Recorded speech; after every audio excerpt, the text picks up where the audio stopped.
سورہ انفال آیت نمبر 48۔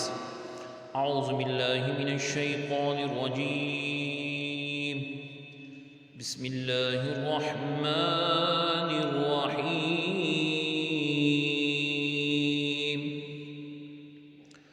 وَإِذْ زَيَّنَ لَهُمُ الشَّيْطَانُ أَعْمَالَهُمْ وَقَالَ لَا غَالِبَ لَكُمُ الْيَوْمَ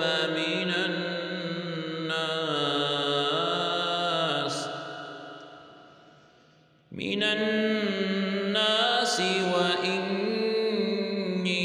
جَارٌ لَكُمْ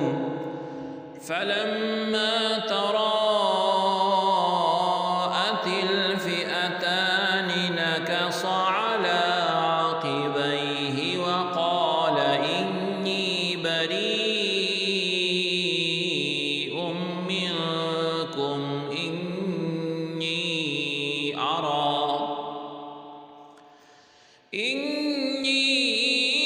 أرى ما لا ترون أخاف الله والله شديد العقاب۔ لفظی ترجمہ ہے وا اور اس جب زینا مزین کیا لا واسطے ہم ان کے الشیطان شیطان نے اعمالا عملوں کو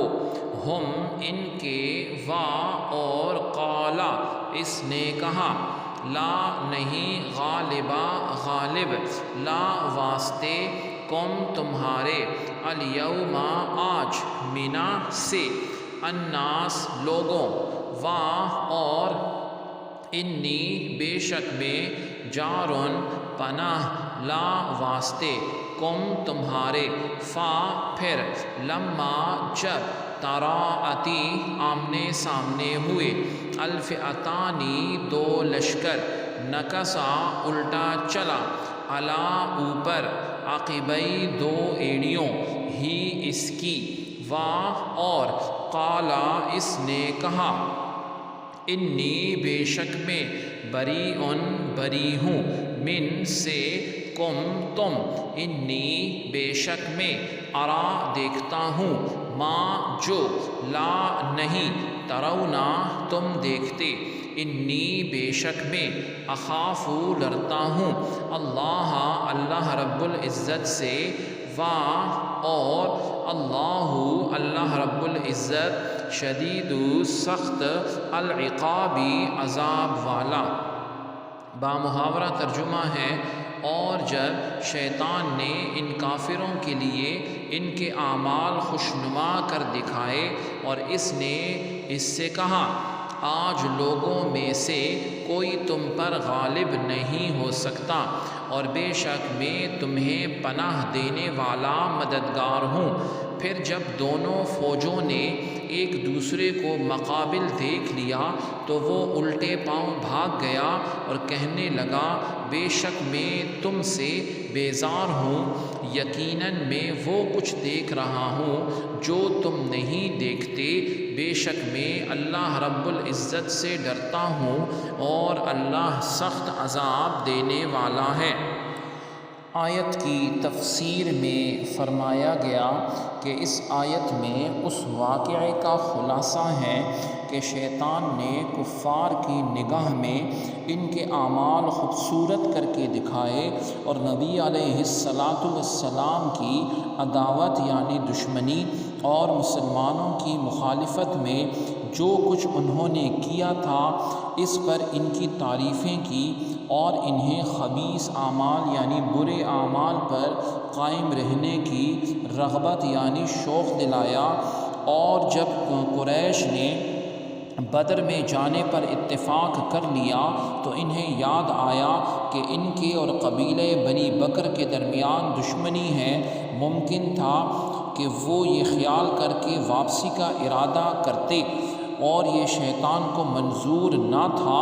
اس لیے اس نے یہ فریب کیا، دھوکہ کیا کہ وہ بنی کنانہ کے سردار سراقہ بن مالک کی صورت میں نمودار ہوا اور ایک لشکر اور ایک جھنڈا ساتھ لے کر مشرکین سے آ ملا اور ان سے کہنے لگا کہ میں تمہارا ذمہ دار ہوں، آج تم پر کوئی غالب آنے والا نہیں۔ جب مسلمانوں اور کافروں کے درمیان لشکر آمنے سامنے ہوئے، صف آرا ہوئے، اور نبی علیہ السلام نے ایک مشک خاک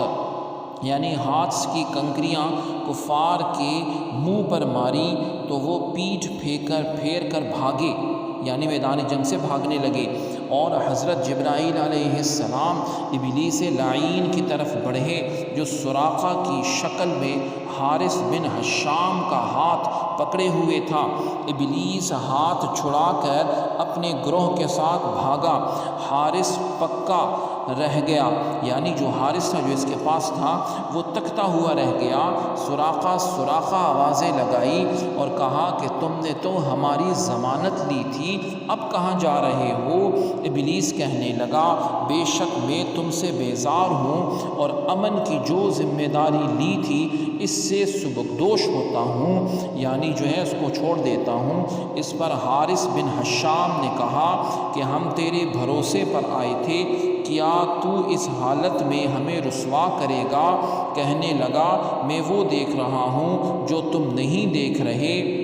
یعنی فرشتوں کے لشکر۔ بے شک میں اللہ تعالیٰ عز و جل سے ڈرتا ہوں کہیں وہ مجھے ہلاک نہ کر دے۔ جب کفار کو شکست ہوئی اور وہ شکست کھا کر مکہ مکرمہ پہنچے تو انہوں نے یہ مشہور کر دیا کہ ہماری شکست و ہزیمت کی وجہ سراقہ بنا ہے۔ سراقہ کو جب یہ خبر پہنچی تو اسے بہت حیرت ہوئی اور اس نے کہا یہ لوگ کیا کہہ رہے ہیں، نہ مجھے ان کے آنے کی خبر نہ جانے کی خبر۔ تو قریش نے کہا تو فلاں فلاں روز ہمارے پاس آیا تھا، اس نے قسم کھائی کہ یہ غلط ہے۔ جب انہوں نے اسلام قبول کیا تو انہیں معلوم ہوا کہ وہ شیطان تھا۔ سبحانک اللہم و بحمدک، اشہد ان لا الہ الا انت، استغفرک و اتوب الیک، وصلی اللہ تعالی علی خیر خلقہ محمد وعلی آلہ و اصحابہ اجمعین برحمتک یا ارحم الراحمین۔